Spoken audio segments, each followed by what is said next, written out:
This episode is brought to you by Windrose Recovery, a family of premier addiction treatment programs in southeastern Wisconsin. Privately owned, Windrose Recovery offers a full continuum of personalized care for those struggling with addiction, including the Manor for residential treatment, Midwest Detox for inpatient detoxification, and Windrose Counseling for outpatient treatment. With highly personalized treatment focused on trauma, Dr. Chantel Thomas and her expert team offer an authentic experience, creating the kind of deep emotional change that's crucial for long-term recovery. If you or someone you love is struggling with addiction, call Windrose Recovery at 414-409-5300. You can learn more about Windrose Recovery by clicking the link in the show notes or by visiting windroserecovery.com. Thank you for listening to The Path to Authenticity. My name's Tom Gentry. I think of this show as the opposite of small talk. You'll hear real conversations with real people who know who they are. We talk about what makes them who they are, how they became who they are, and how we might become truer expressions of who we are.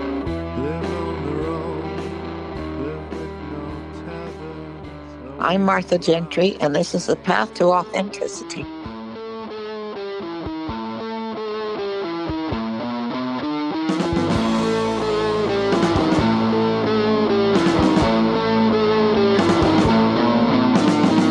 Nowhere to run, nothing to hide from the government's prying eye. Take yourself a summer holiday. The Path to Authenticity proudly supports the I Speak Media Foundation, advancing media literacy education through an evolving series of outreach programs within the communities that need it most. For more information, visit ispeakmedia.org.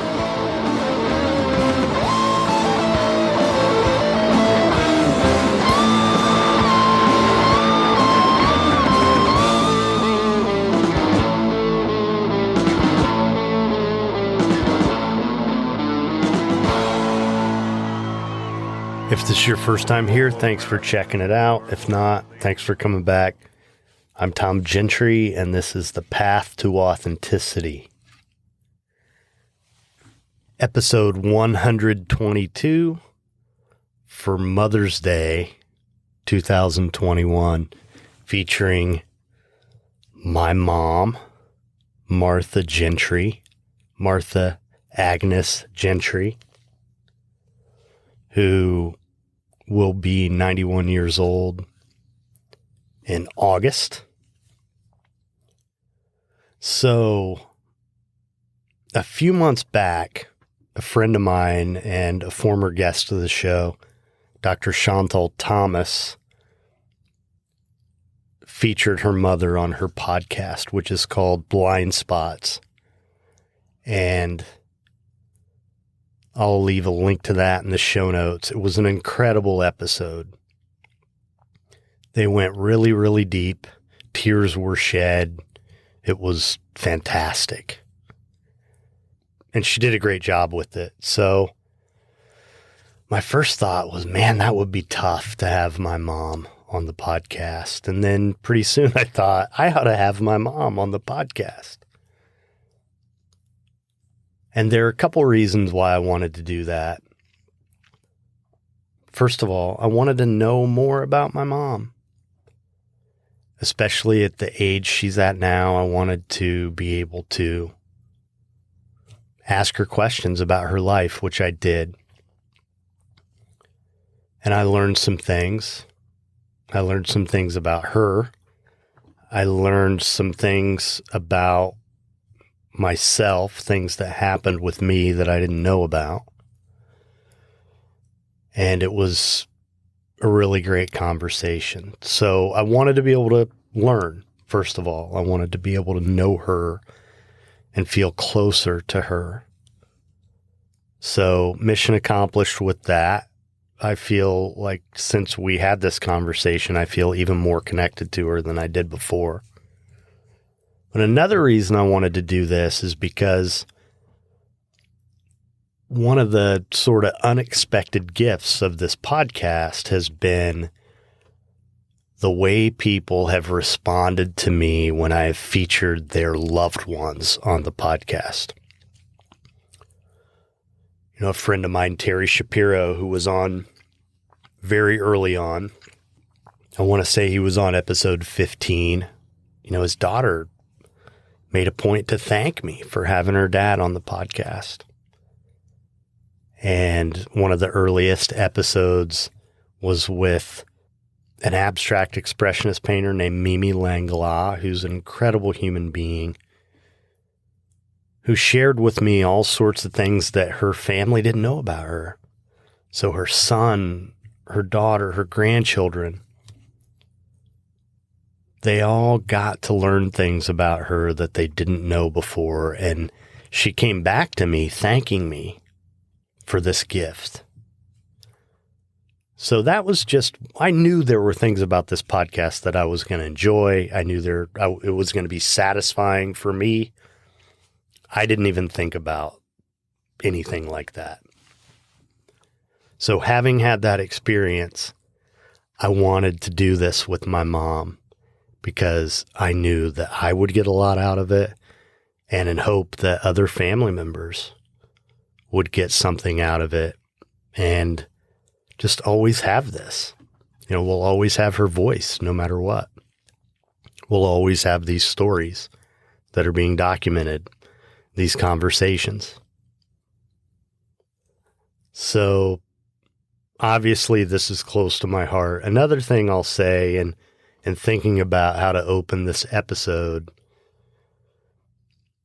I don't like small talk. One of the ways I've described this podcast is as the opposite of small talk, which I find relatively agonizing most of the time. I'll have a deep conversation with you, even if we're strangers. I'll invest the time to get to know you and have a real conversation and learn about you.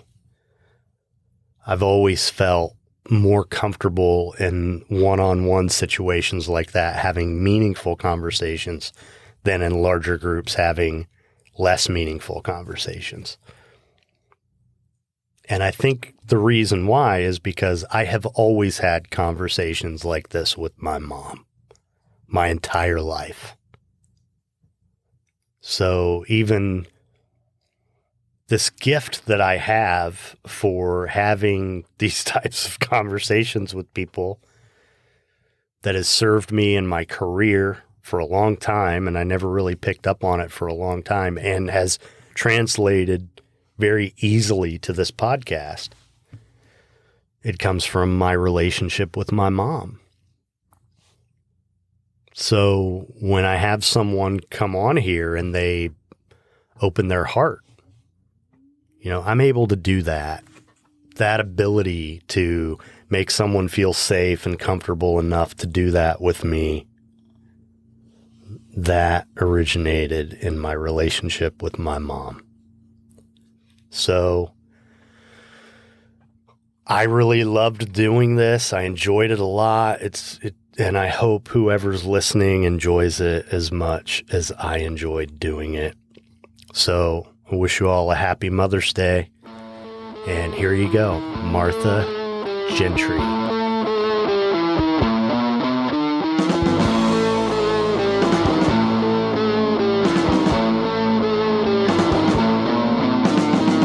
Nowhere to run, nothing to hide from the government's prying So you said you had a busy day, huh?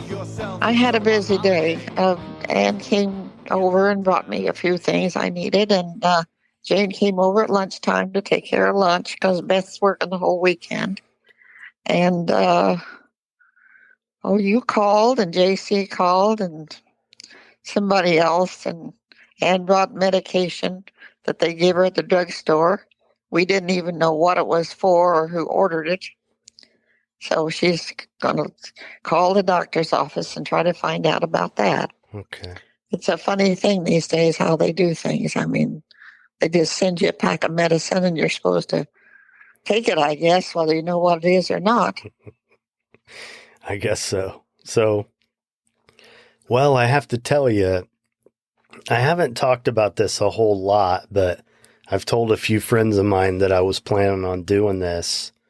Oh, did you? Yeah, and I gotta say, everybody is eagerly anticipating. They want to hear my mom.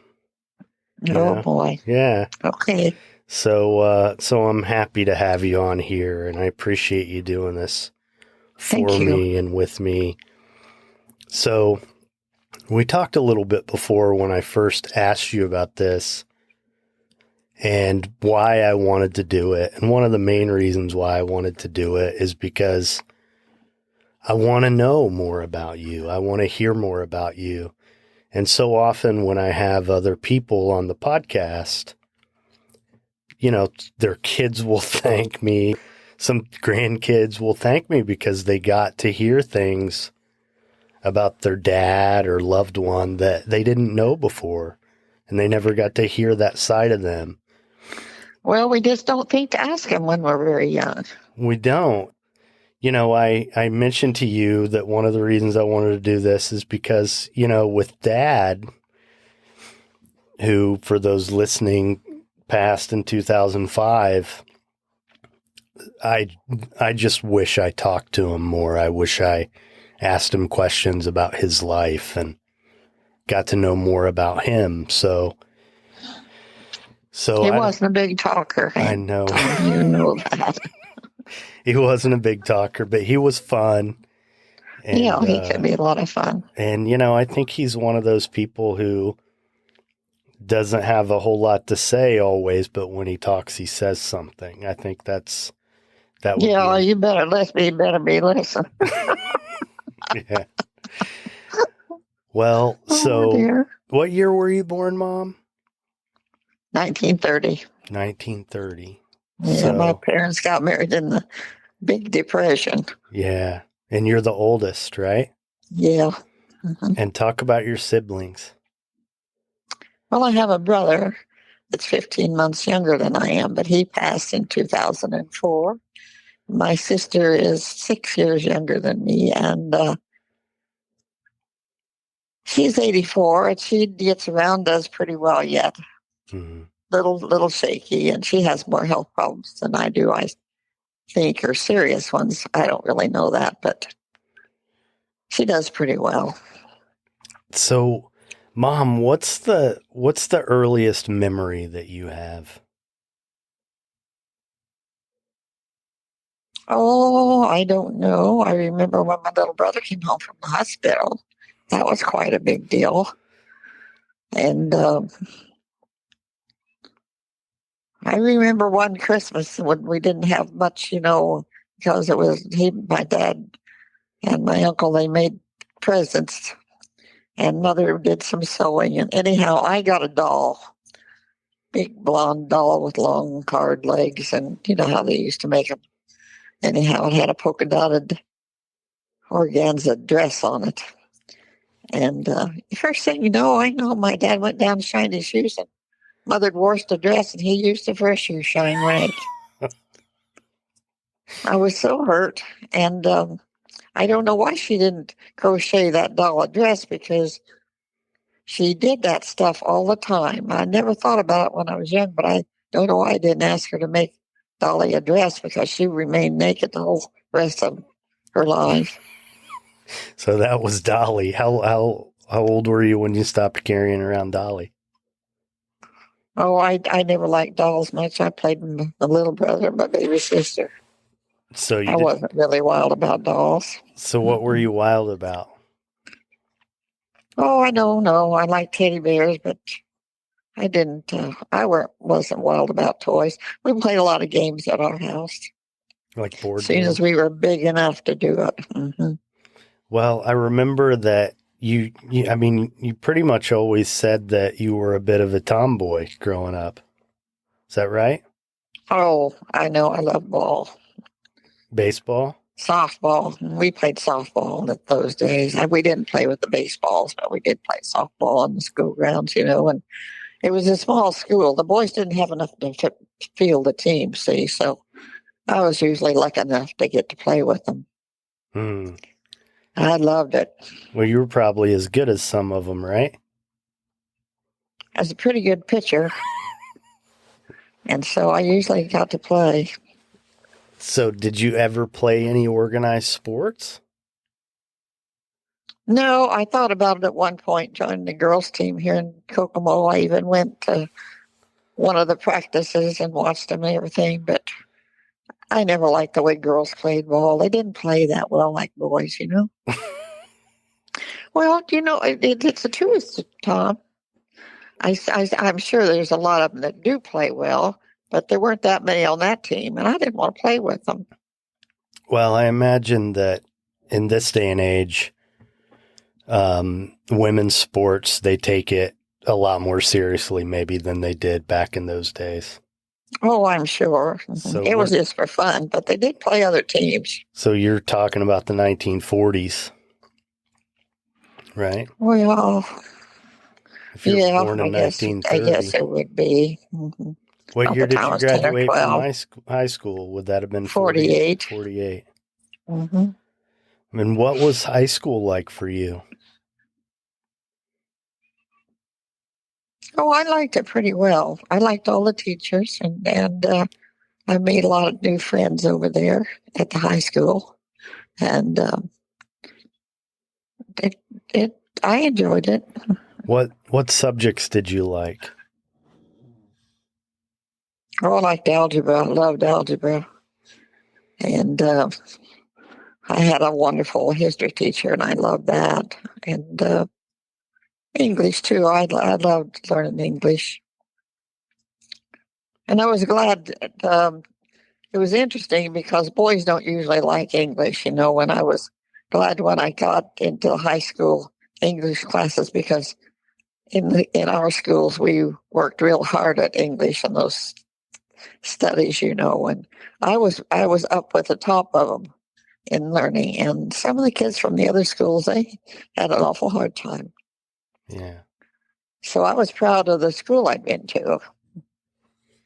Well, I've even remarked to people over the years, I feel like growing up there in Indiana, I got a really good public education. The schools were good, right? Well, they say they aren't now, but I don't know. Well, I had a good experience with them, and it sounds like you did too. Well, I did, really did. Anybody that was willing to put in the time, got a good education. They did. And so we had some really, really good teachers. Yeah. So did you ever think of going to college or anything like that, Mom?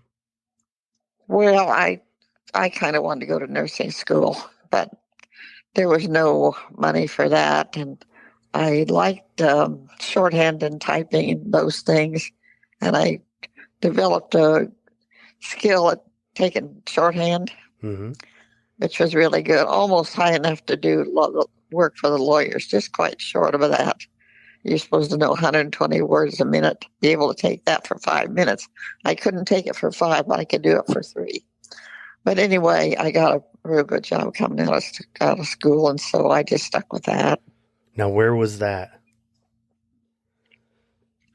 Well, you mean my first job? Yeah. Well, my first job was at 16. My dad took me down and introduced me to the manager of a 5 and dime store.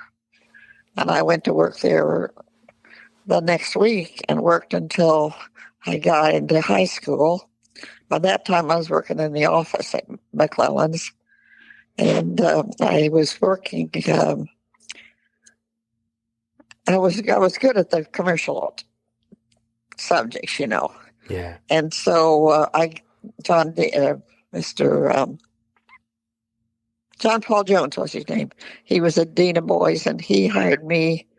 He let me work in his office. And so I worked in his office for about 6 months. And then his wife owned Northern Indiana Supply. Mm-hmm. And he got me a job working for his wife, and I worked there until I got the job at the pottery. Which was Gerber Pottery, right? Was that? Mm-hmm. Kokomo Sanitary. So they made Gerber. They made toilets and sinks and all that stuff. And we actually had 5 factories. They did shower stalls, and we had plumbing fixtures and all that. They had Nancy China. And there was another one. I can't think what that was. right now. Showers. Anyhow, there was 5 factories, and I worked for the vice president. And then the owner did all their dictation and everything. I had a good job. Yeah.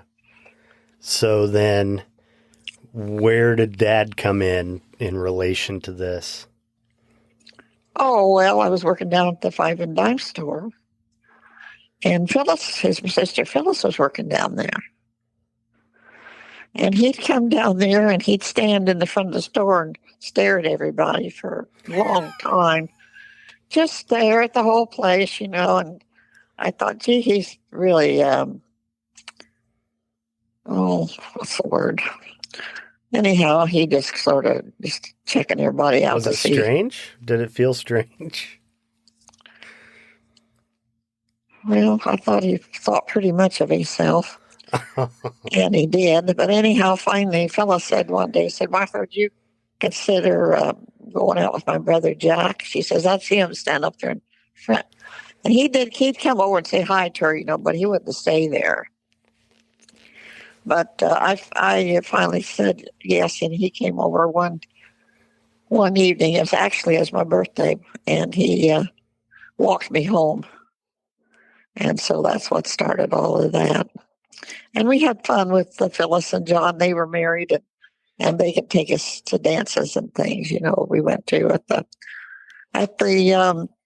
base. The naval base was up there, and we went there. We went to Monticello to the parties and dances up there. John and Phyllis used to be a lot of fun when they were young. Yeah, but they got old and sick. So your first sort of date with Dad was on what birthday would that have been? I think it was the 16th. Wow. I didn't realize you were that young when you guys started to date. Yeah, we dated. I dated for 4 years. So was he already back from the service? Yeah, he's back from the Army. Mm-hmm. He's 4 years older than me. Yeah. So anyhow, then my folks liked him. They liked him. So you dated for 4 years before you got married in 1950, right? You got married in 1950? Right. Mm-hmm. Yeah. So what was dating him like for those 4 years? Like, how often would you see him, and what did you guys do? Oh, 2 or 3 evenings a week we'd go. We'd go to picture shows sometimes, or we'd go to visit some of our friends, or we didn't have many of them. I don't remember what we did, tell you the truth. Do you remember the first movie you guys saw together? No, I don't think so. You remember any of them? Yeah, I remember the night we were going to go see Bing Crosby and Going My Way. Okay. It was a wonderful old movie, you know, and we talked about it, and I told him I really wanted to see that. So he said, well, he'd take me, and we were going to go on the next Friday night. I don't know if it was Friday or Saturday. Might have been Saturday. But anyway, don't you know he came in there on Saturday or some Friday night and told me he decided he didn't want to go, that he'd already went with his buddies. I said, you're kidding me. He said, no. He said, I don't really want to go. I didn't care for it that much. And I said, well, you do what you want to do, but I'm going to the picture show. And so he said, well, wait. He says, I really need to talk to Bill before we can do anything. And I said, well, I told him how much time we had, you know. And so he said, okay, so don't you know we had to walk out there to State Street so he could see his brother. The truth of the whole thing was I don't think he had any money left. But he would never say that, you know. So we got out there and they had their private talk. And so then he was ready to go picture show. So we went and we had a good time. We loved the show. And they had what you call bank night. And one Friday night a month, they'd give away money. Mm-hmm. And everybody had a ticket, got a chance on that bank night. Don't you know he hit that bank night and won $2,500? Really? God, he was so happy. Yeah. $2,500. Mm-hmm. That was a lot of money. So he bought his back mother then. new furniture. Oh, yeah. Wow. Mother didn't have any furniture, so he bought her furniture for the house. And but anyhow, he was, at one point I said to him, "You're going to split with me?" I said, "You wouldn't have win if it wasn't for me." And he says, he got this strange look on his face. And I said, "Oh, I'm only kidding. I wouldn't take your money, that you won." Right. But that was a big night. Yeah. Never forget it. Any other big dates that you remember that stand out? We got to go to we went to the Cheergill dances at the, they'd have them at the armory at that time. And I enjoyed that. Several times I had Eddie Howard there, and I just loved him. And things like that.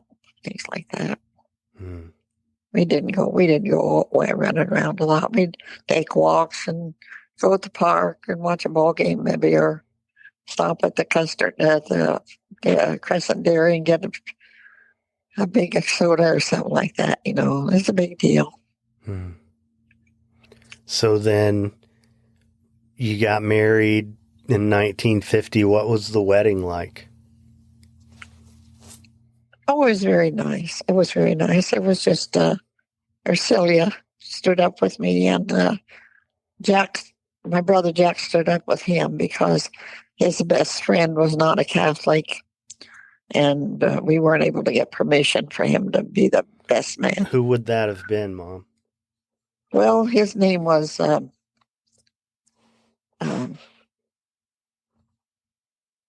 was his first name? I can't say his name. Well, you didn't know him, no, because he came from Tennessee, and with some of his family, and really good guy, a swell guy, and he went back to Tennessee after we were married a couple of years. But Al Owens was his name. Did Dad stay in touch with him? Oh, for a while. You know how Dad was with letters and things. So then where the reception in the church basement? No, we didn't have that. Mother and Dad had a wedding breakfast, and so that's what Jack and I had, a wedding breakfast. They took us to the Francis Hotel, and we had my family, and we had Jack's family. So, and then they was it before the wedding? In the morning before? No, after. So after you had a wedding. morning wedding. Yeah, sort of like lunch, brunch. Okay. And it was a regular meal, served meal, and Perk and Helen and Mary G and Dave and the DeBras, who Dad worked for. That was all that was there. There wasn't anybody else there. So it was nice. It was nice. Music was there. Aunt Florence came. Aunt Florence was there, and now she lived in far New southern Albany. Indiana. New Albany. Which was probably and my mother's dad and his were. wife were there, and that's all. So was there a little band or anything like that, or no? No band. No band. So just breakfast. Then what about the honeymoon? I went to Chicago. So that was in September, right? Mm-hmm. So when it would have been cold already, right? Probably. No, it was a very pleasant day. It was very pleasant. And, I remember, I think you guys told me that you stayed in the hotel and you could see the Buckingham Fountain from your hotel window. Yes, it was right in front of it. Mm-hmm. Which I think is a Hilton now, probably. I don't know. Yeah. But I know I looked out the window and I saw that. Don't you know, he dropped his toothbrush down the toilet, had to go get another toothbrush. He had to leave the room. Oh, I don't know if that was an accident or if he just said if he just left for a short time. I don't know. He wasn't gone too long. But he came back, and so I told him the next day about the fountain, and he said, "Oh, there's nothing out there." What? So he got back after midnight, and it turned off. Oh. Took a while because we took the train to Chicago. So he got back after midnight. So what, he left on your wedding night and came back? Well, we hadn't been there any time before he claimed he had lost dropped his toothbrush in the John. So then how long was he gone? Oh, 15, 20 minutes, Okay, nothing. Okay. Nothing. But by the time he got back, it was late and the fountain was off. Or he didn't look out. I don't know, but he didn't see it all lit up. It was beautiful. Yeah. And that's the last day of the year that they turned that on. Oh, wow. 30th of September, see. So it wasn't there the next night. So he knew I was just seeing things. Oh, boy. So then, did you guys already have where you were going to live lined up and all that? How'd that work out? Yeah, he had found an apartment for us over on Taylor Street, and Larry and who's my dad's brother? Maybe Bill. Yeah, his two brothers. They cleaned it all up for us. Turned out they had bugs all over the place, but by the time we got back, there was a million dead ones, but we got them all and cleaned it up, and it made a nice little place for us. We lived there until, I guess probably February or March of the next year, and then we bought the little house over on Webster Street. Oh, yeah. So, and then what year was Mary born? 51. Okay, so you got started pretty quickly having kids. Yeah. Well, one of the things you said to me was, you don't know what you'd have to talk about or what you did that'd be worth talking about. And, one of the things in talking to other people about this, that just seemed like such a crazy statement to me, because you raised 8 kids. I mean, that's a lot of time, first of all, carrying children in your, It is. It's a long time. And then, raising 8 kids. I mean, I graduated from high school in 1991. So for 40 years. Yep. You were raising kids. And turned out pretty well, too. Well, thank you for saying At least I'm proud of them, but I'm proud of all of you. Yeah. But other ones, special, some of them a little more special than the others because it's all in different ways, But even so, I'm proud of all of you. Love you all. Yeah. And you're all very different. Yeah. I'll tell you something Mark said about the girls when Linda died. That was pretty painful for all of us, and even though we expected it and everything, but.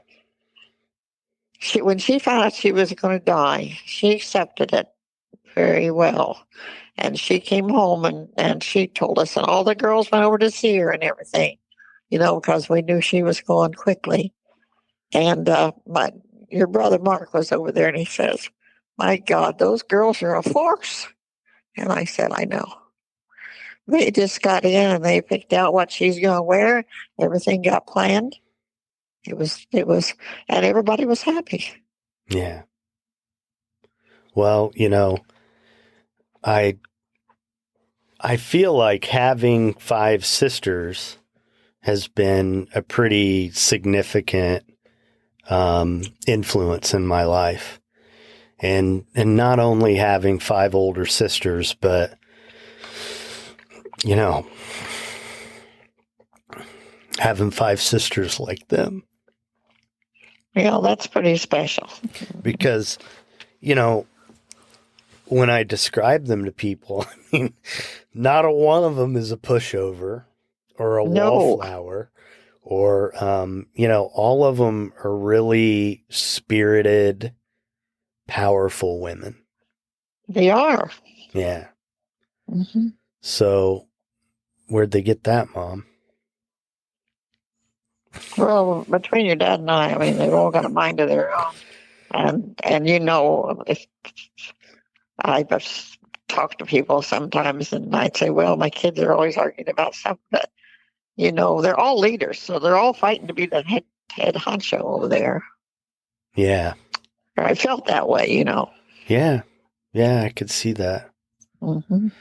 Um, You boys are a little different on that, I guess. I think because you were so much further apart. yeah. That, Yeah. that timing wasn't all that good on that. But Well, I mean, you can't do everything. We had 8 kids. no, Come on. no, yeah. But yeah, no, I feel like some of the values that I got from, being your son is, and I talk about this, that I was somewhere talking about this the other day.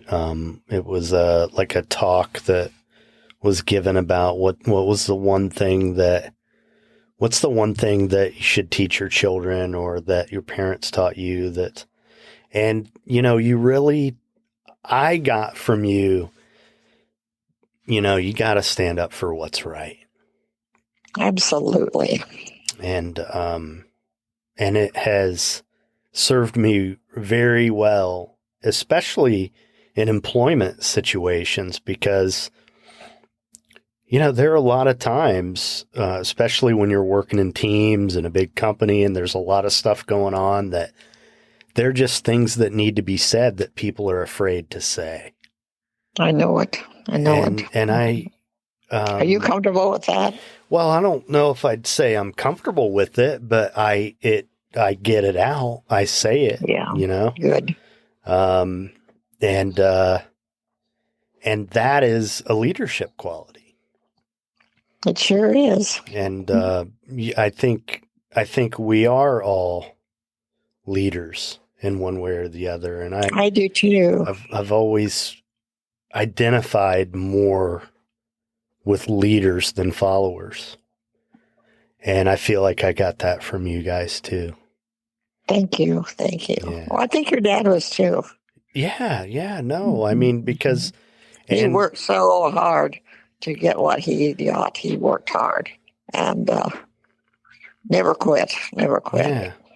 Well, and, so one of the things that I got in my childhood that not many people my age did is, we had dinner every night at 5:00 every single night together. Was the one time that, we all were together. I like that. Yeah. Mm-hmm. But, what was also good about it is that we talked. And Dad would talk about his work day, and, we talked about politics some. We talked about what was going on in the community and in the world, and church. Yeah, and I feel like you really taught us to think for ourselves. Well, that was my intent. Yeah, well, it worked with me, And, one of the things that's interesting, and I've talked to Mary about this a little bit over the years, my oldest sister, about how, she's 23 years older than I am. And it was a much different experience for her growing up in the family than it was for me, obviously, or anyone else. Oh, yes, it was. Mm-hmm. So all of us, we all got those things from you guys, but we all have our own different experience of. Mary feels like she raised you all. Well, she probably deserves some credit, right? Well, she does. Yeah. Does. Well, I mean, she helped out a lot. She really did. Yeah. And, 8 kids. I feel like in some ways I had, a bunch of parents. Well, I do. I'm not surprised. Yeah. I mean, I feel like, and Beth, who's the second youngest and 6 years older than me, was at that age where, it seemed like she was really happy when I came along. She got to have a little brother, and she was. Seems like we got her out of school that day, so she go to the hospital with us to get you. Yeah. She wanted to go so bad she couldn't wait. Yeah. And we were talking today about how I had to get on to the kids about they'd all come over on the weekends, to visit. And the the ones that were there, of course, they played with you and tooed you around all the time. Well, you cried all day Monday. And so I had to set him down. Now we don't play with Tom all day Saturday and Sunday. You can talk to him and everything else, but you're not carrying him around and entertaining him all the time, because I said I can't handle Mondays. And so they did better, but that's how it went. Hmm. So, talk about when I was born. What do you remember about that?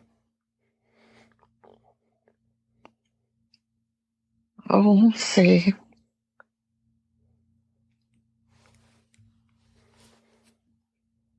I know I can remember my water broke at home, made a mess, and I had to get out of there right now, you go to the hospital. Hmm. And I didn't have any trouble having it. It just took a few hours, and I don't remember. Of course, I couldn't bring you home. You were too little, so we had to leave you there. It was bad when you had to leave a child at the hospital, because the other kids began to wonder if you really had a baby there, Yeah. One time we had to get Sisters Rayfield special permission to take some of you there to show your baby brother. Hmm. So anyhow, they were all happy with you. And it was a couple more weeks before I came home. Mm-hmm. It wasn't that long. I think just about a week. You gained quickly. Hmm. Very quickly. How much did I weigh? 3 pounds, 2 ounces, is that right? Something like that, yeah. Yeah. And would have been... But a baby can gain six ounces in a day real easy, all the milk they drink. So how early was I, Mom? Let's see, you're born February the 21st, weren't you? Yes. I think you were supposed to be born in March, honey. Well, yeah. I was early. What I've always had in my head was that I was a month premature. I don't know. Well, I think it wasn't quite a month, but see, Brian came in March, and you were more likely to be close to him. Yeah. Instead, you came right after Michael. Yeah, well, pretty close after Michael. What you're talking about here, and people are fascinated when I tell them this, that my mom and 2 of my sisters were all pregnant at the same time. And I have one nephew who's a month older than me and another who's a month younger than me. Yes. That had to be an interesting time.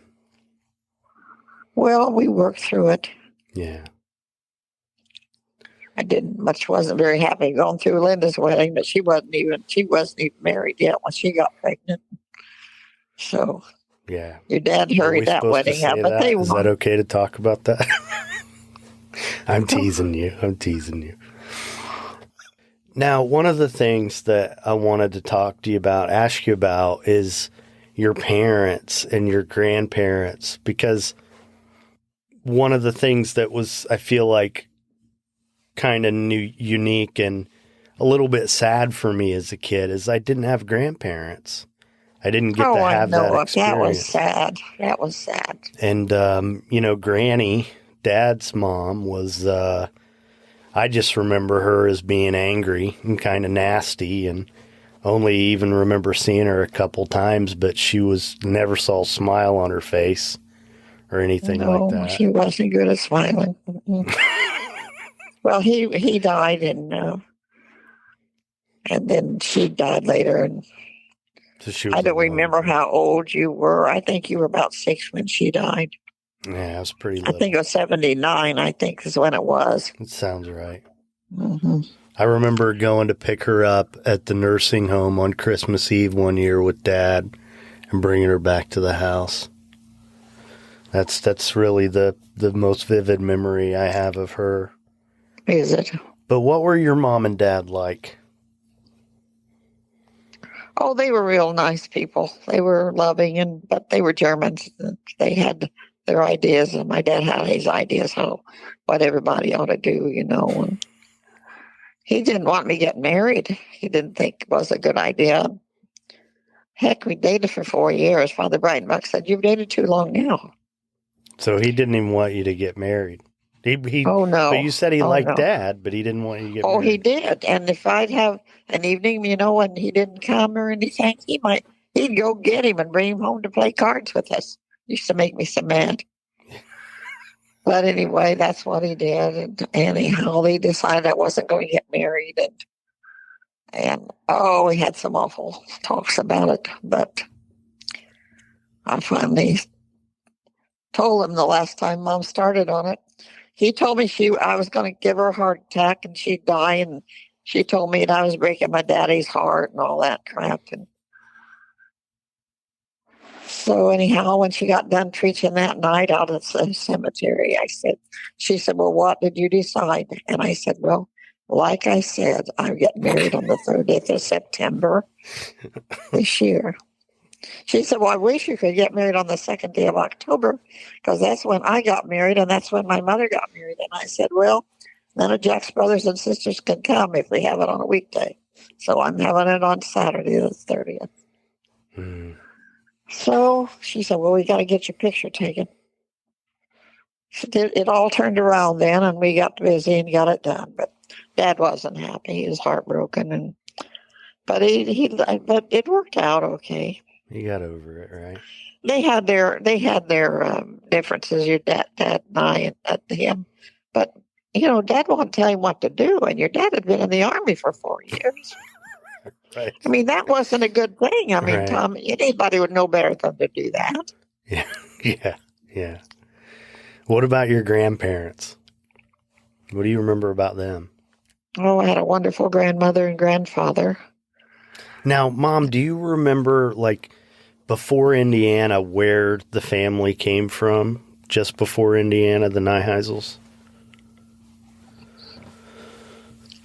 Well, most of them come from over in Ohio someplace. Pennsylvania, Ohio. Mm-hmm.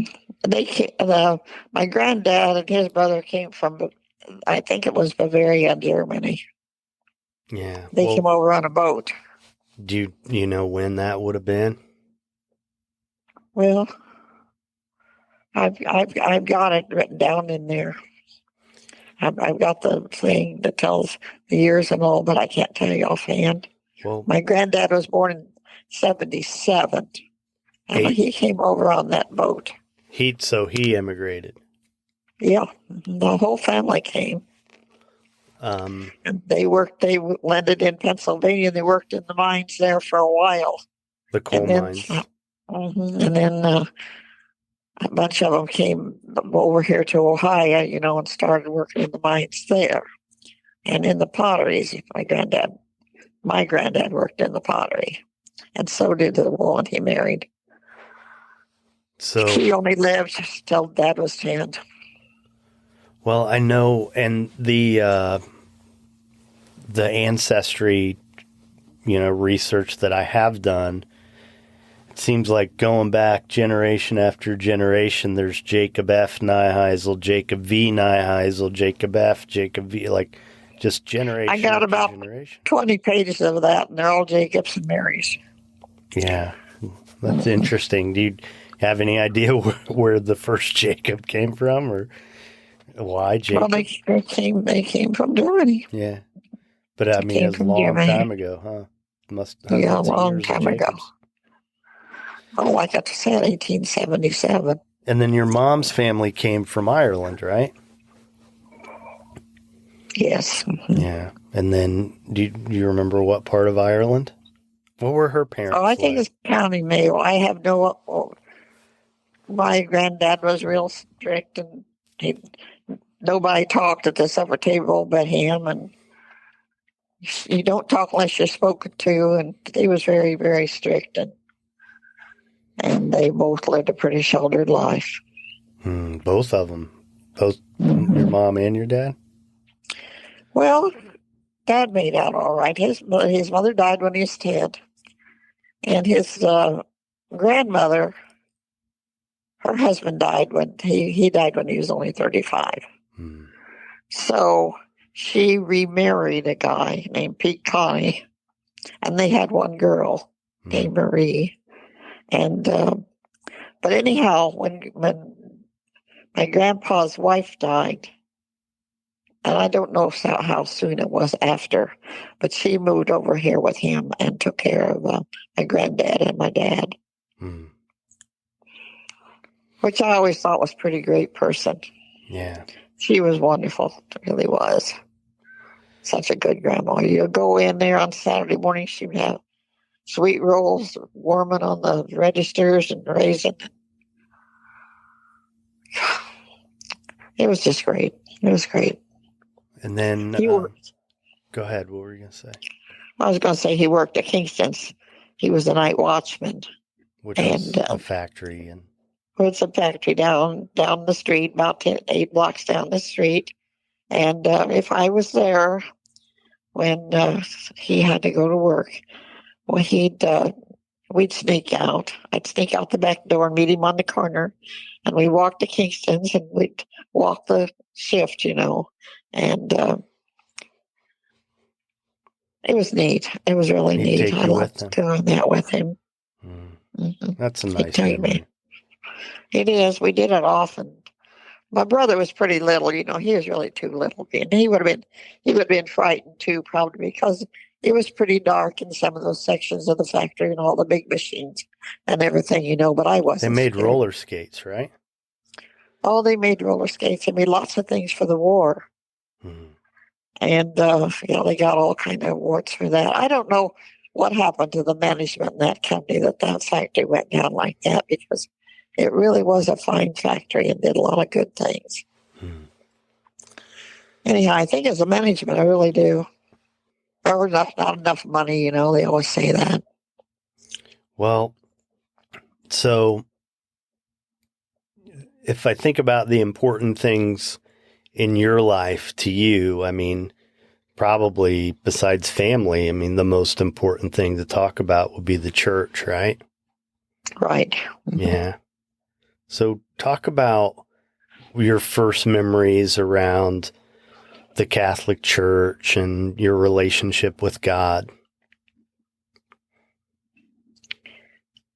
Well, we went every Sunday, to Mass and all together, and that carried on all through the years. I can remember going to school, and we learned all about God and everything that we should know and how to live a good and holy life. Hmm. And then there's a first communion, and things like that were very impressive, and I drew very close to the Blessed Mother. Yeah. And I just try to keep that in my heart all my life. Well, I think you've done a pretty good job of that, haven't you? I want to.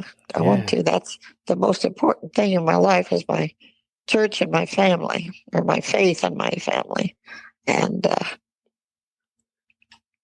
I've tried to hold on to it my whole life. Well, it's been a very difficult thing the way things went, but and it hasn't been the way I wanted it, but it happened.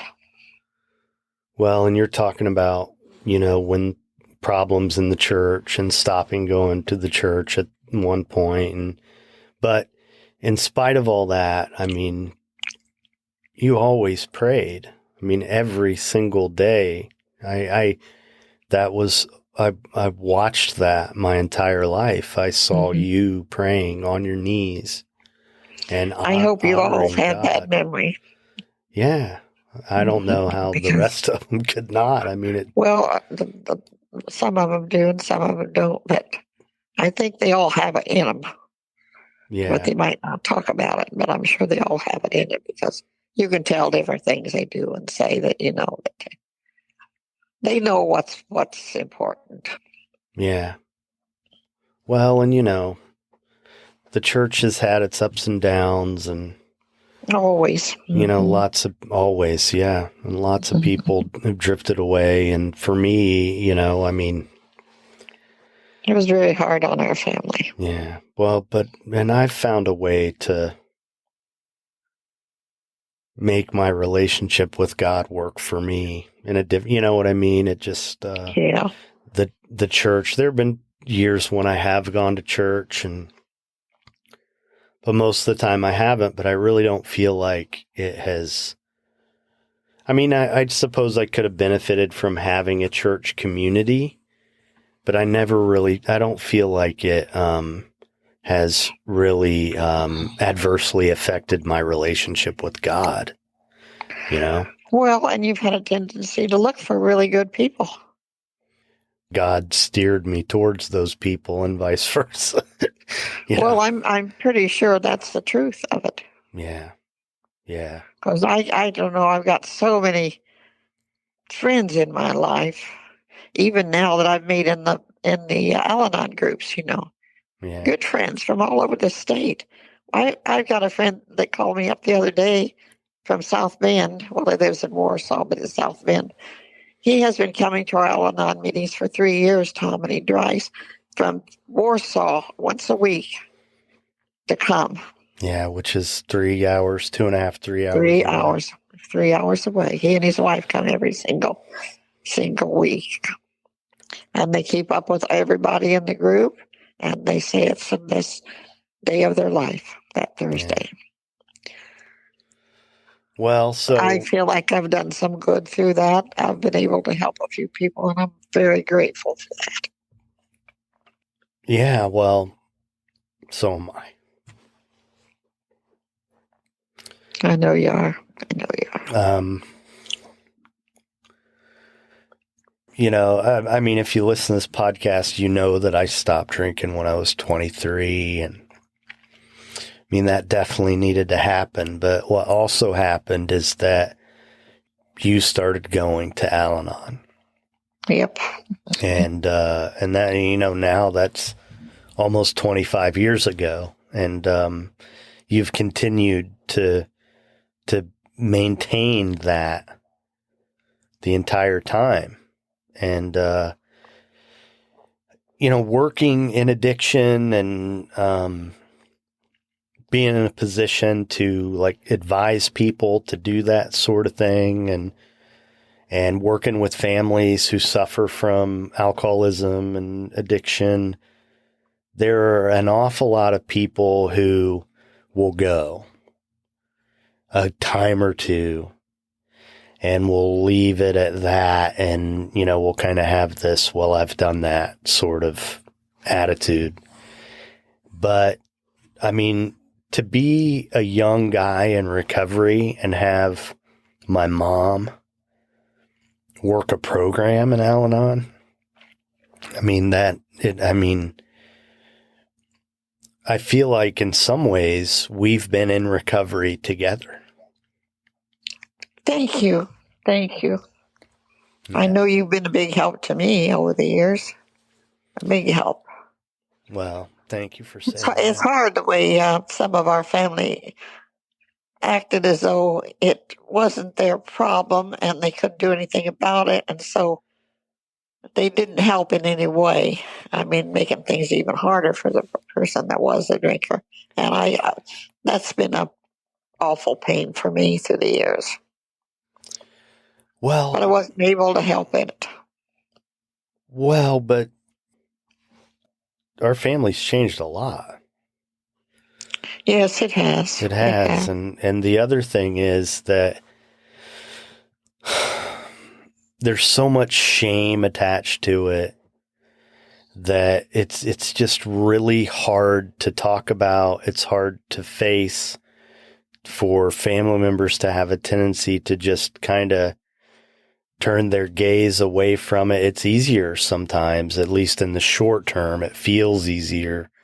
And, now the work that I do, I help families. That's what I do, because families don't know what to do. They don't know what to do. And the other part of it, I've watched it with you over the years in different ways. When you have someone in your life who suffers from an addiction, from alcoholism, you want to believe in them. You don't want to think that they're an alcoholic. No, you don't. And when they tell you they're quitting, you want to believe them. And it's a really baffling and insidious illness in that way.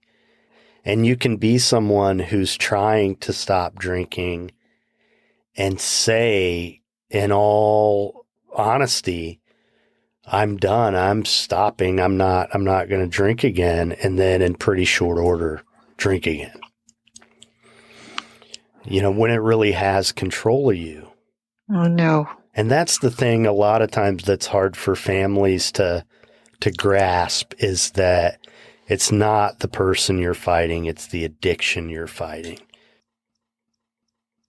Uncle Charles really had a problem with alcohol. Yeah. And he would go away for... This was your mom's brother?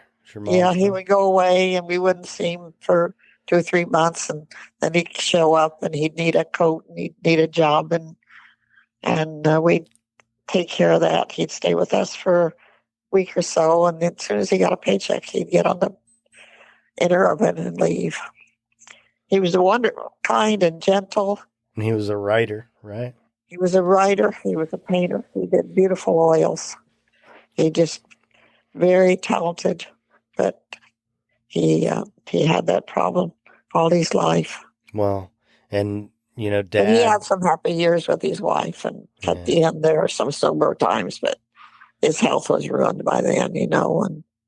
But it is in the family. Absolutely. Well, and Dad would tell me this story about how, you know, he broke into a drugstore on a Sunday, because in Indiana you can't buy liquor on Sundays, and he broke into a drugstore, and the police got there, and he was just sitting there on the floor drinking. That's right. And he went to jail. I don't know if he's there 6 months or a year. In a big jail. Well, up at, where was that? Up on the edge of Michigan, I think. I get the name of it. City. Yeah. Well, I don't know whether that was it one or of those not. jails up there where It was one of them. Went and broke out of one of those jails up there. Yeah. Well, he never broke out, but he was just pitiful. I loved him. But he just... I got his red hair, you always told me. Well, Estelle told me before she died that you were more like him than any of my children. Really? Yes. Mm-hmm. What made her say that, you think? Well, your attitude and everything, the way you acted, the way you talked, and your hair, of course, but you just have a gentle way that's more like him. I remind you of him too? A little bit. Mm-hmm. Yeah. I really didn't know him terribly well. I felt like I did, but really our times of being together were so short, you know, and so little. Well, but he was a good man. And he told us once that he thinks he was an alcoholic by the time he was 16. So you know where he had to get that, don't you? Yeah, well, I mean, it doesn't happen by accident. No, it doesn't. You know, when Linda got into it the last time, when she was, a couple of years before she died, she started drinking again a little bit and had to go into the hospital. And we didn't know what was wrong with her. She just was acting weird. But anyhow, she started talking about going home. And I said to the nurse, I said, "You're not going to let her go home, are you?" And she said, "No, she's in DTs." And I said, "What?"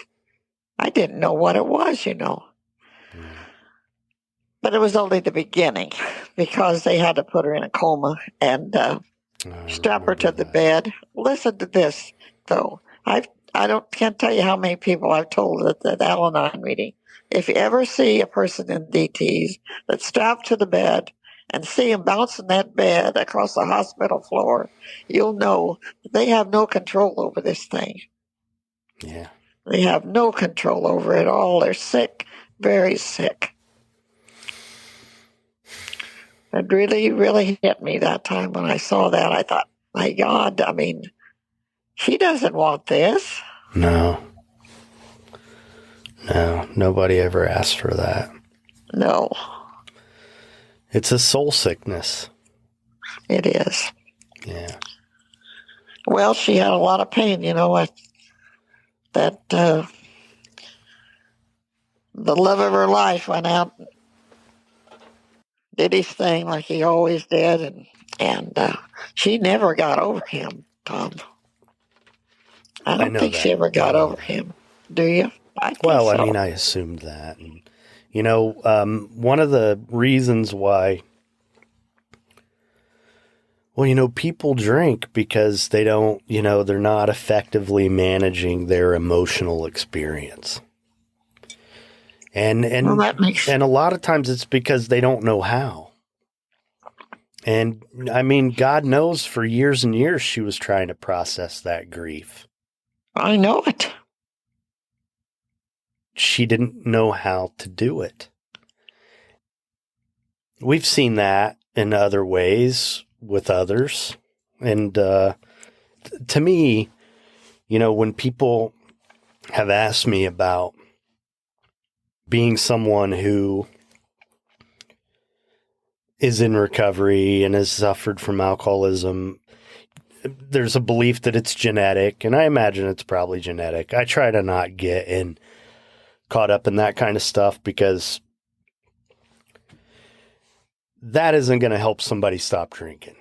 No, it isn't. It's not. Knowing that isn't going to help somebody stop drinking. Now, eventually, I mean, it might help them come to terms with some things, but anyway, they would, what about you? Have you talked to your son about it? How would you, and I've talked to him about the history, but what has been much more important to me has been listening to him, teaching him how to talk about his feelings, being someone he could come to talk to, teaching him how to have boundaries, teaching him how to deal with his emotions. Yes, that's really important. Because Tom. for me, that's what I had a problem with. I was sad. I was sad for whatever reasons that, we no need to get into here, but, I was trying to deal with something, and that's the only way I knew how at the time. Mm-hmm. And then the next thing you know, I was stuck in it and couldn't stop. And, one of well, that's the way we all had fun in those days. Well, yeah, but it used to be a little fun. Well, one of the things I wanted to ask you is, so me, at the end of my drinking, I mean, I was pretty bad. And when I was really drinking, I mean, that's all I was doing. It was kind of taking the shape of binges when I wasn't away working. Yeah, that's what you were doing. But when I was home, I was just staying drunk for days and days. I mean, I just can only imagine how painful that must have been to watch for you.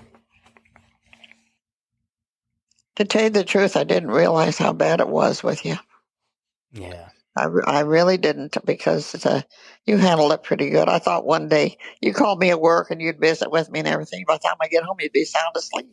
I couldn't figure out what was going on, But then that one day when you was bouncing against the wall, I knew something was I don't really remember bad that, wrong with bouncing you. against the wall. What was that all about? Well, I was getting ready to go to work, and you came out of your room to go to the bathroom, and you just went sideways and was hitting the wall. And I said, "What is wrong with you?" And I thought you were doing dope. And you said nothing. I'm fine. So I get a glass and I say, "Here, fill this for me." Don't you remember that day? No. You don't? No, what happened? He said, "Well, what is that about?" And I said, "Well, I'm going to see what kind of dope you're doing." And he said, "I'm not doing dope, Mom. I'm an alcoholic." And I just thought I'd die. I didn't want to hear that. Yeah. Of course, I knew that you did too much of it now and then, and I knew Matt was worried about it, telling you what to do, what the neighbors are supposed to do, and all that stuff. But I thought he ought to be looking at his own self. I don't know. I was all mixed up, Tom. I didn't realize the scope there. Yeah. I felt terrible when you went away.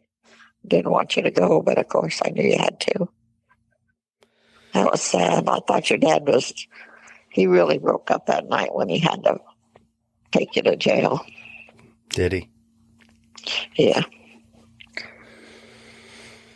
Yeah, so what she's talking about, I wouldn't stay at the hospital. When I went to the hospital the last day I drank and I needed to stay and I refused to stay. And so... Well, I know now you were right. That wouldn't have helped you. Yeah, but so what happened is instead of taking me home, I got in the car with my mom and dad, and he went back inside the hospital and called the police, who came and arrested me for public intoxication. Yeah. And I knew that had to be really hard for him to do. Had to go against everything he believed, probably in some ways. That's the truth, honey. That's the truth. But took everything he had to do that night. But he couldn't go to Florida with you.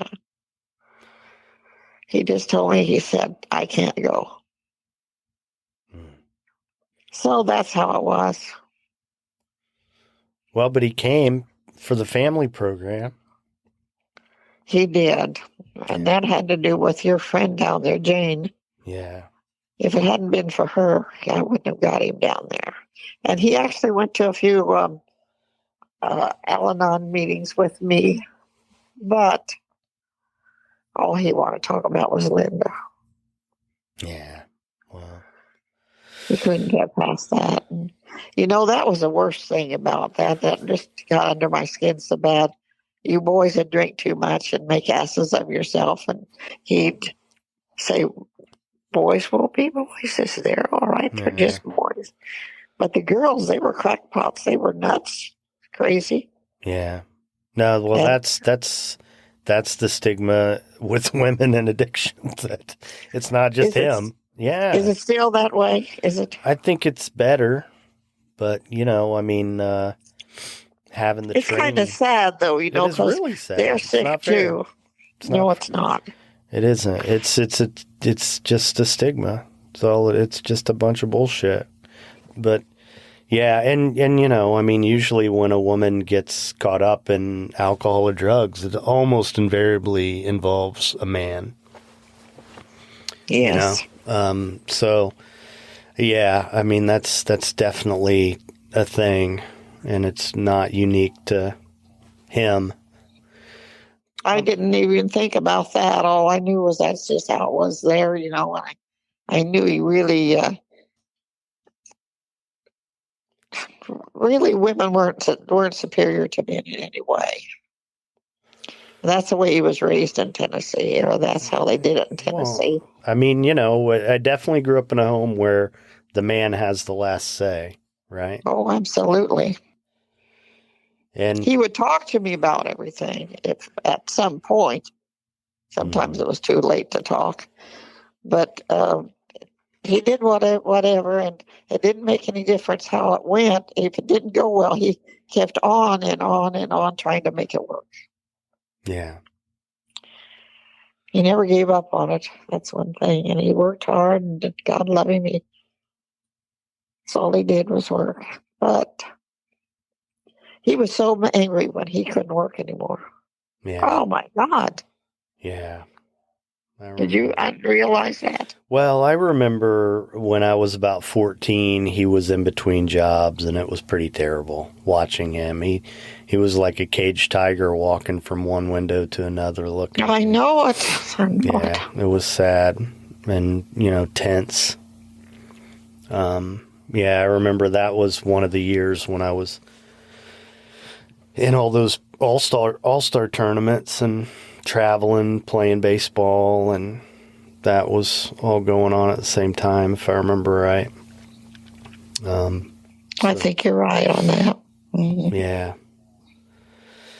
Well, it makes me sad to think about how hard it was for you guys to go through that. Obviously I've given this a lot of thought over the years, but we've never really talked about that. The fact that Dad couldn't come, he couldn't bring himself to come, and how hard it was for him to call the police that night. I never told you that, did I? No, and I didn't remember the story about when I told you I was an alcoholic. I remember having a conversation with him about it, but...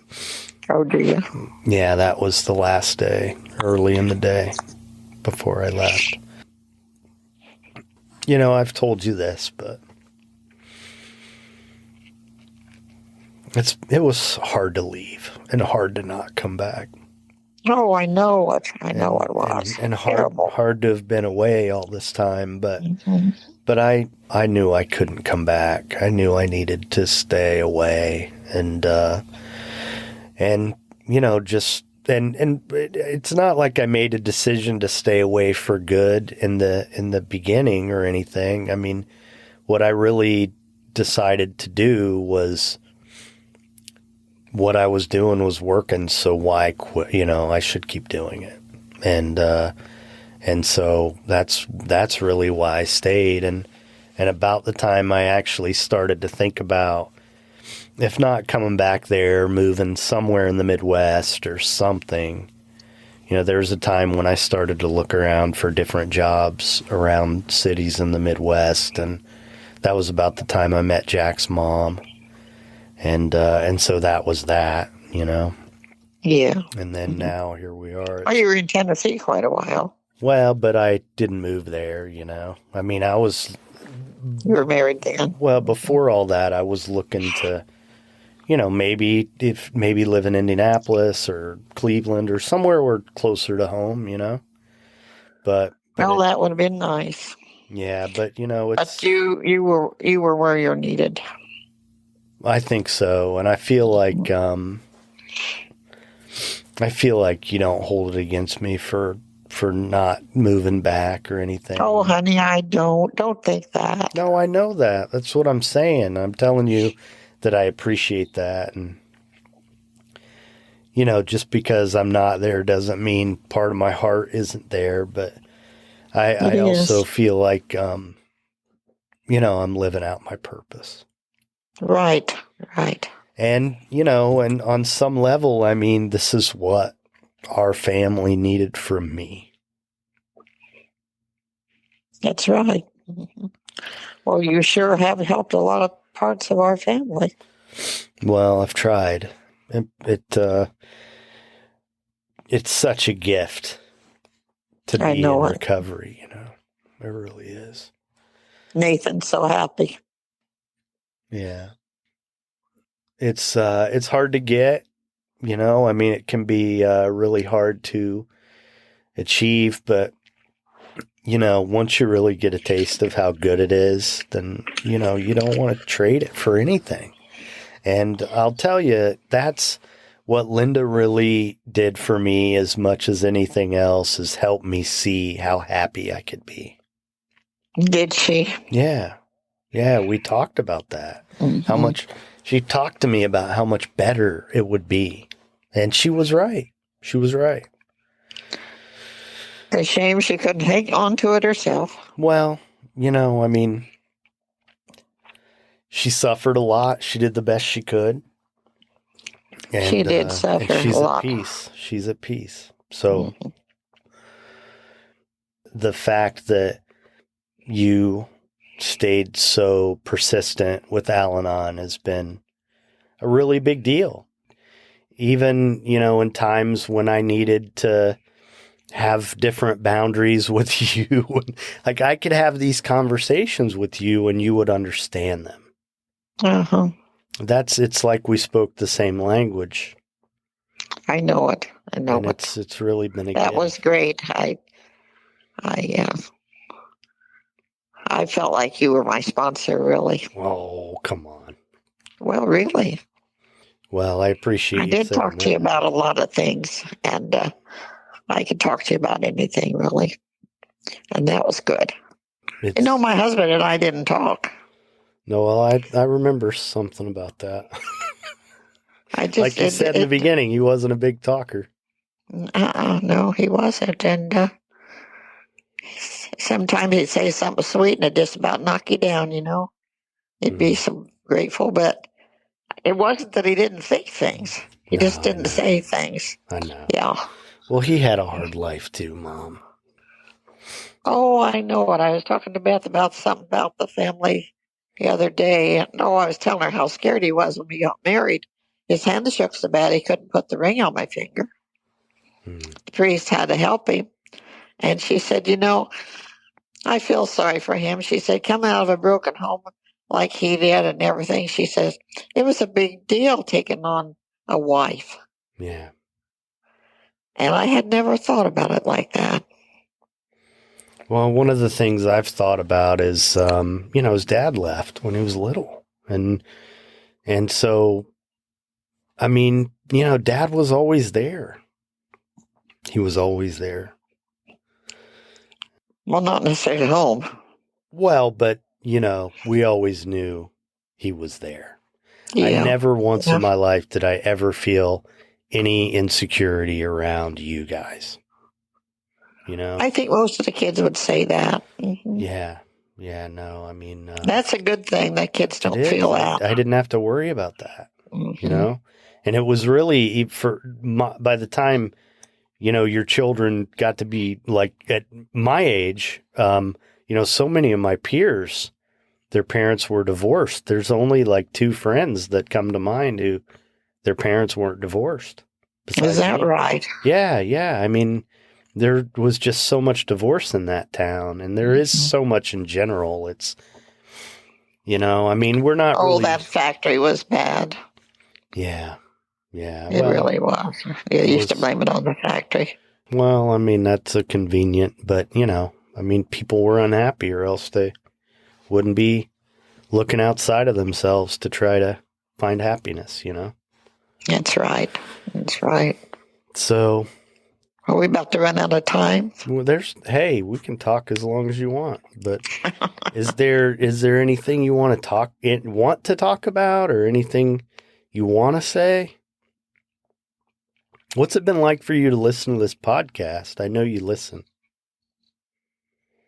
I enjoy listening to you talk to people. I especially enjoyed that one with John Snyder. And since I can listen to it on this cell phone, I really appreciate that. Yeah. So, I don't have to worry about turning off the computer and all that jazz. I can just listen on this, and it's nice. Yeah. And I like hearing your voice. Oh, I like hearing your voice too. Well, Mom,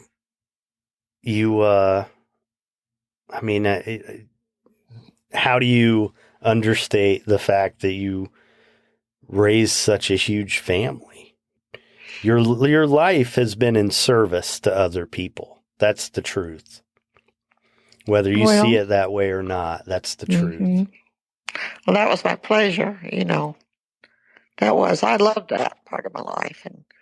And I still love my family. That's the most important thing in my life. Like I said, my faith and my family. And how many grandkids do you have, Mom? Oh, I don't know. I think it's 15 or 16. And then a bunch of great grandkids. I have to keep counting. And then I've got some great grandkids that I haven't even seen yet. Yeah. And I may not.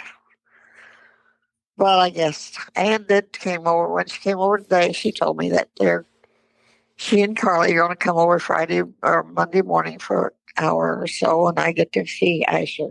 I haven't met Asher yet, except through a screen door. Yeah, and now that you've been immunized, right?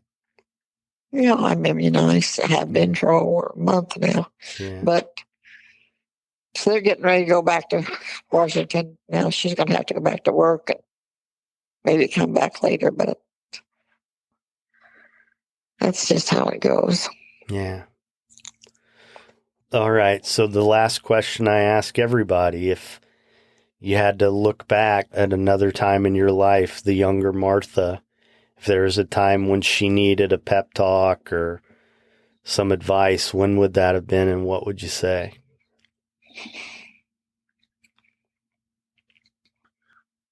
Well, I would say that when you get to a certain age, you have to make your decisions for yourself, and you can't let other people influence you, and you shouldn't.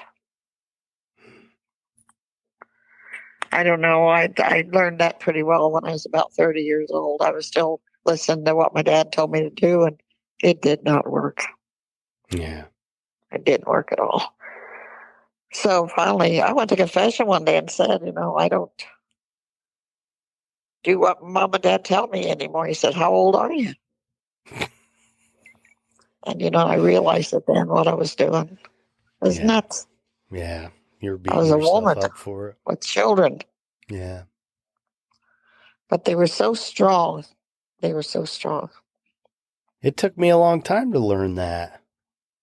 And part of the reason I do this podcast is to encourage people to do just that.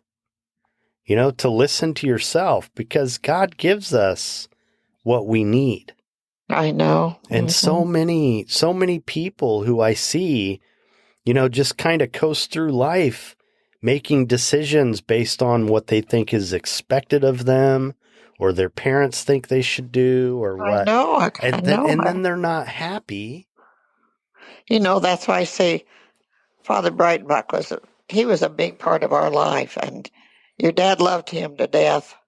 And as long as he was alive, we got along fine. If he had any problems about anything, he'd just go talk to him, and he'd just be so happy. Yeah. But my dad actually went over and forbade him to marry us. Oh. He said, what are you talking about? He said, they're all right to get married. He said, they're going to be fine. They've been dating too long now. And Dad told me forbade him to do it. He says, well, I'm going to marry him. Don't worry about it. It'll be all right. Wow. So I told him, I said, well, he says he's not going to come. He says, oh, don't worry about it. He'll be there. He did come, but he was very unhappy, but he got over it. Yeah. Well. But I was sorry it had to be that way. There was no other way, Tom. Yeah. Yeah, well, I'm glad you did. I'm glad I did too. Yeah. I'm glad I did too. Well, I love you, honey. I love you too. And with all my heart. And you've always said that to me. I grew up in a home where we always said, I love you. We always hugged and kissed. I know so many people who don't get to have that. And it's hard for them to say it. Yes, yes. And, that is a huge gift that you've given me. And, well, thank you. Mom, well, my folks are very loving. Yeah. I mean, they get mad at you not speak to you for a couple months, but they were loving. Well, that's a little overboard, but No, it's not. It's the truth. Well, I don't mean it's not true. I mean, it's probably not the best way to do things, but no, it isn't. But we learn, but I don't know if you really understand how much I value you as my mom. I feel like I'm grateful for that. No, I mean, you're so smart, and the spirit you have and the joy you have in life. And I feel like, I can talk to you about anything. I feel like probably I got my brains. I hope I got your brains, because I always felt like you guys, all of us, the whole family, I've always felt like we're all really smart people. I think so too. And your dad's pretty smart too. Yeah. But just the fact that growing up where we talked about current events, and, you and I now still can talk about history or current events or just about anything. And, I think there are just so many families who either they just don't get caught up in that stuff, or I don't know. It's just, I feel like there's I don't know what it is. But I just feel like there's so many things about you that have influenced how I am. Listening to music and just so many things, the way you love sports. Some of the best memories I have is watching the Cubs with you guys. Just because we were together, or watching Indiana basketball, and and I've always, and our happiest years was going down that ballpark where all you boys played. Yeah, we loved that. Well, they were some of my happiest years too. Well, they were, but yeah, Well, I love you, Mom. I love you too, honey. Thank you for doing it. I'm awful proud of you. You're welcome. I'm proud of you, too.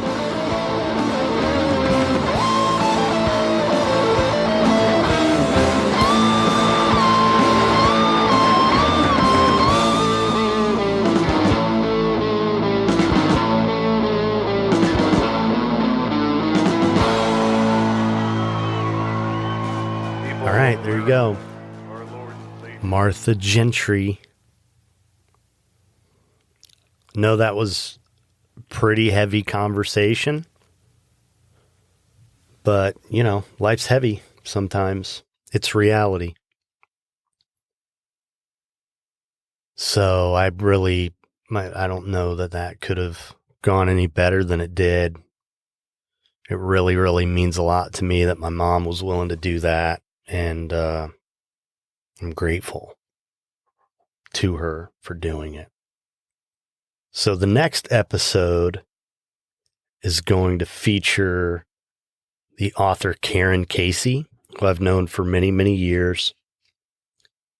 And I sort of factored into this idea of having my mom on because we had a pretty meaningful interaction years ago, Karen and I, which related to my mom. And she inscribed a book that I bought for my mom, and I asked her to sign for her and was very gracious and sweet about it. But she's published many, many books. Another incredible woman. So that'll be great. Looking forward to having her. So if you enjoyed this, please share it with somebody. I try to make it really easy to do that on the website, thepathtooauthenticity.com. Leave a rating or a review at Apple Podcasts or Podchaser, wherever it is you prefer to listen. Whatever it is they enable you to do, be it follow, like, subscribe, whatever it is, please do so. Every little bit helps. If you're inclined to become a patron, you can find the show on Patreon. It's patreon.com/thepathtooauthenticity. This episode will have been available to patrons on Patreon for as little as $1 a month, 6 days ahead of time. And in addition to that, the original audio recording that I did with my mom, which I cut out maybe 45 minutes, that was available the night that I did the interview to patrons only. The episodes themselves obviously become publicly available, but the other stuff doesn't. And I also do a special little episode on Saturdays, just a few minutes long. Usually I do some kind of reading. I call it the Saturday Dispatch. That's for patrons only. So again, just every little bit of support that I can get helps me to do more of this, which I love and I feel like is meaningful. And I want to be able to devote more time and energy to. So that's the point of Patreon. I want to thank the band Punk Rock Opera, whose music you hear throughout the show. Their songs are used with permission from the artist under a Creative Commons license. The Path to Authenticity is proud to support the I Speak Media Foundation. I want to thank Wendy Chin at Equivox for all her help and support. She's been fantastic. If you have digital marketing needs, there's a link in the show notes. Wendy Chin, Equivox.com. I want to thank the show's sponsors, The Manor and Windrose Recovery. Again, visit the website, thepathtooauthenticity.com. You can like the show on Facebook, follow us on Instagram, both at The Path to Authenticity, and there's a link in the show notes for Clubhouse, where I'm doing more and more. Last night did sort of an impromptu room where I invited anyone who's on Clubhouse who was a guest of the podcast. I ended up having about a 90-minute conversation with Coach Jilly, who I want to say was around episode 60, but who's awesome. So we talked about love and relationships and online dating, and I really wish I had recorded it because we had a lot of laughs and a lot of fun. It would have been cool to release it, if only for patrons. But check it out, Clubhouse. Link in the show notes. I'm also going to start recording some episodes on there rather than interviewing someone over the phone, doing it on that app so people can listen live to the conversation before it's edited and released as a podcast episode. Anyway, people seem to be kind of clamoring for this episode with my mom. Everyone I talked to about it seemed really excited to hear it, which was touching to me. And I'm not sure she really believed that, but it's very much true. So thank you for listening to the show. Thank you for listening to this episode. Thank you to my mom and my family for everything they've done for me. So I hope you guys have a wonderful Mother's Day weekend. Be nice.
We need a guitar player. The Path to Authenticity is powered by Equivox. For digital marketing and web design services, visit equivox.com.